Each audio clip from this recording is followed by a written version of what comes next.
Assalamualaikum bapak-bapak dan ibu-ibu karyo sekalian. Orang-orang di seluruh dunia udah tahu sama El Chapo, udah familiar juga dengan Los Chapitos. Tapi kita juga tahu kalau El Chapo ini lagi di penjara di ADX Florence. Jadi bisa dibilang kalau El Chapo ini sekarang adalah legenda narko. Tapi kartel Sinaloa yang udah puluhan tahun telah menguasai jalur penyelundupan narko ke Amerika Serikat terus-terusan dibombardir. Satu persatu pilar utamanya tumbang. Mulai dari penangkapan El Chapo sendiri, disusul istrinya Emma Coronel, sampai puncaknya pada Januari 2023 putra kesayangan El Chapo sekaligus yang paling kejam, Ovidio Guzman, juga ditangkap militer Meksiko. Di tengah semua kekacauan itu, ketika seseorang udah menyangka kalau hierarki kartel Sinaloa ini udah runtuh, satu orang muncul. Dia bukan seorang pria dengan senapan serbu. Dia adalah seorang wanita yang paham bahwa di dunia narko peluru emang bisa menghabisi, tapi informasi dan kesetiaan adalah suatu hal yang jauh lebih berharga. Kenalin, dia Adriana Meza Torres. Bagi orang awam ya, ngelihat istri atau pacar dari gembong narkoba, kita tuh sering ngerasa kayak kasihan. Kita cenderung menganggap mereka sebagai korban yang terperangkap oleh pasangan mereka. Wanita cantik yang gak tahu apa-apa tentang bisnis berdarah suaminya. Tapi di kartel Sinaloa, asumsi itu salah total. Beberapa wanita di sana justru lebih kejam dan strategis daripada laki-laki yang mereka nikahi. Hampir bisa dibilang ya, mereka adalah sutradara yang mengatur semuanya dari balik layar. Adriana nggak sekedar hidup di dunia kriminal, dia seakan-akan dilahirkan untuk dunia kriminal. Kalau dalam istilah dunia narko, Adriana ini adalah bangsawan kartel. Dia lahir tahun 1995. Silsilah keluarganya masuk daftar hitam dalam penegakan hukum internasional. Ibunya adalah Elizabeth Torres Felix dan ayahnya adalah Raul Meza Ontiveros yang dikenal dengan julukan MC. Ayahnya ini adalah kolonel terkenal dalam struktur Sinaloa, orang kepercayaan yang memimpin banyak operasi di Sinaloa. Paman-paman Adriana ini juga bukan orang sembarangan. Ada Javier Torres Felix dan Manuel Torres Felix. Mereka berdua adalah legenda di dalam organisasi, persis di bawah komando El Mayo Zambada. Untuk memahami posisi Adriana, kita harus kembali ke tahun 80-an ketika Adriana ini belum dilahirkan. Saat itu El Chapo dan El Mayo ini adalah sahabat karib. Mereka bekerja di bawah payung kartel Guadalajara yang dipimpin oleh El Padrino. Setelah penangkapan El Padrino tahun 1989, Guadalajara pecah. Dari situ El Mayo dan El Chapo membangun faksi mereka sendiri yang kemudian dikenal sebagai kartel Sinaloa. Di momen-momen itulah Adriana lahir. Adriana tumbuh di lingkungan di mana suara tembakan itu adalah nina bobo dan obrolan bernilai jutaan dolar itu adalah hal biasa banget. Sejak remaja, Adriana udah menjalin hubungan dengan Ovidio Guzman, dan pernikahan mereka ini bukan sekedar urusan percintaan, melainkan penggabungan dua dinasti besar. Di dunia kartel, pernikahan itu udah kayak aliansi politik. Kalau suaminya jatuh atau terbunuh, sang istri punya klaim sah atas tahta dan semua asetnya. Dan si Adriana ini punya semuanya. Lalu setelah itu banyak tragedi terjadi di keluarga Adriana, dan itu tentu aja membentuk mentalnya. Tahun 2007, ayahnya tewas dalam baku tembak dengan otoritas di Jalisco. 5 tahun kemudian, pamannya Javier ditangkap atas berbagai dakwaan, kayak penghabisan,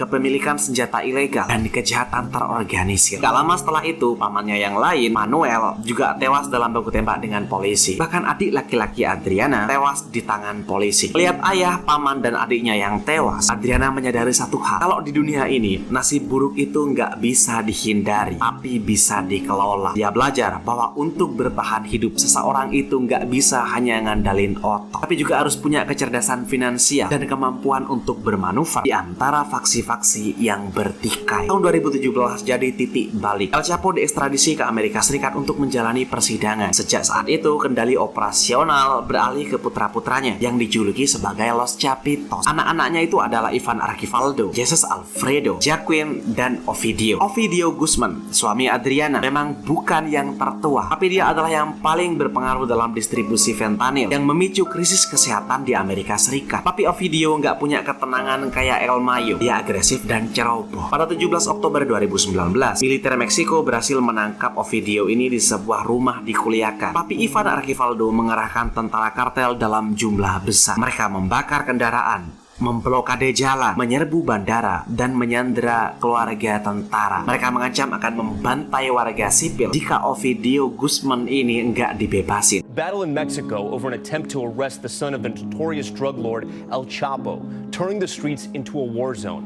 Vehicles set on fire to keep the authorities out. Mexican city of Culiacan after the Mexican government says the National Guard and Army attempted to arrest El Chapo's son, Ovidio Guzman Lopez. Authorities say a heavily armed drug cartel ambushed the military and Lalu dalam langkah yang sangat kontroversial, Presiden Meksiko memerintahkan pembebasan Ovidio demi menghindari pertumpahan darah yang lebih besar. Ovidio bebas, dan untuk sementara dia dan Adriana bisa kembali ke kehidupan mereka. Dari luar mereka tampak kayak keluarga harmonis, tapi bagi otoritas, Adriana ini udah masuk radar utama. Kementerian Keuangan Meksiko dan DEA mulai mencium sesuatu yang gak beres. Selama persidangan El Chapo, nama Adriana Meza Torres muncul sebagai sosok yang dicurigai ngelakuin pencucian uang untuk Los Chapitos. Secara resmi Adriana ini mengakui dirinya sebagai pengusaha di bidang pertanian. Tapi gimana mungkin seorang petani punya villa mewah, koleksi mobil sport, perhiasan bernilai miliaran peso, dan pengeluaran harian udah kayak sultan. Karena itu pemerintah Meksiko membekukan rekeningnya. Mereka mencurigai kalau Adriana ini bukan hanya sekedar istri yang dinafkahi suaminya, melainkan bendahara atau pemberi pinjaman utama bagi Los Chapitos. Dia diduga mengelola arus kas dan mengubahnya jadi aset legal. Tapi menariknya ya, Adriana ini hebat banget ketika di persidangan. Lewat tim pengacaranya yang mahal banget, dia berkali-kali mematahkan tuduhan jaksa dengan alasan kurangnya bukti kuat. Dia mempertahankan citranya sebagai istri yang setia dan ibu yang nggak bersalah. Pada Januari 2023, nasib baik Ovidio ini akhirnya habis. Dalam sebuah operasi militer yang jauh lebih terencana, dia ditangkap untuk kedua kalinya dan langsung diterbangkan ke Mexico City. Lalu setelah itu diekstradisi ke Amerika Serikat. Kali ini udah nggak ada tentara kartel yang turun ke jalan untuk menyelamatkannya. Dengan Ovidio di penjara dan kemungkinan besar dia akan menghabiskan seluruh hidupnya di Amerika Serikat, siapa yang akan memimpin faksi mereka? Disinilah Adriana Meza Torres mengambil peran utamanya. Laporan intelijen terbaru menunjukkan bahwa Adriana ini nggak hanya tinggal diam, dia justru naik ke puncak hierarki. Dia punya keuntungan unik yang nggak dimiliki oleh siapapun. Dia punya koneksi ke kedua belah pihak yang bertikai. Di satu sisi dia adalah bagian dari Los Chapitos karena dia menikah dengan Ovidio Guzman. Di sisi lain dia adalah anak baptis dan keluarga dari faksi El Mayo Zambada yang lewat garis keturunan ayahnya, MC. Ada perbedaan mencolok antara Adriana ini dengan pendahulunya, Emma Coronel atau istri El Chapo. Emma menyukai sorotan media, bahkan dia sampai dijuluki Kardashian dari Sinaloa. Itu karena hobinya yang suka mamerin kemewahan di media sosial, yang akhirnya bikin Emma masuk penjara. Ya walaupun sekarang emang udah bebas bersyarat, tapi Adriana beda. Dia nggak naruh kekayaannya di Instagram. Dia tetap di balik layar, menjaga profil serendah mungkin sambil tetap menjalankan bisnis. Dia tahu kalau di dunia kartel, mereka yang paling berisik adalah yang paling cepat mati atau ditangkap. Dia memilih untuk jadi otak, bukan wajah dari organisasi. Sekarang spekulasi berkembang luas. Apakah Adriana akan tetap setia nungguin Ovidio? Ataukah dia akan gunain kekosongan kekuasaan itu untuk mengukuhkan dirinya sebagai La Patrona atau sang bos wanita yang mandiri? Dengan Los Chapitos yang terus diburu oleh pemerintah Amerika Serikat, Adriana Meza Torres sekarang berada di posisi strategis. Dia adalah seorang ratu yang gak hanya mewarisi nama besar, tapi juga punya kecerdasan untuk mengelola salah satu kerajaan kriminal paling kompleks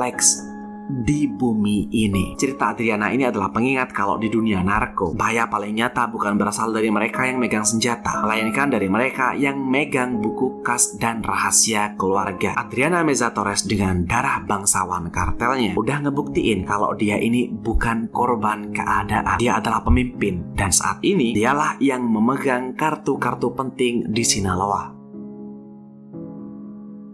Walaupun cerita Adriana ini hebat banget gitu ya, tapi realitas di lapangan itu memilukan banget. Ribuan nyawa hilang, keluarga-keluarga hancur, dan negara yang terus ngelawan siklus kekerasan yang gak kunjung usai. Kita harus ingat ya, di balik kehebatan Adriana ini ada banyak darah dari ribuan orang yang jadi korban dari bisnis yang dia kelola. Baik, saya rasa cukup. Tetaplah waras, dan makasih banyak untuk kalian yang udah nonton sampai akhir.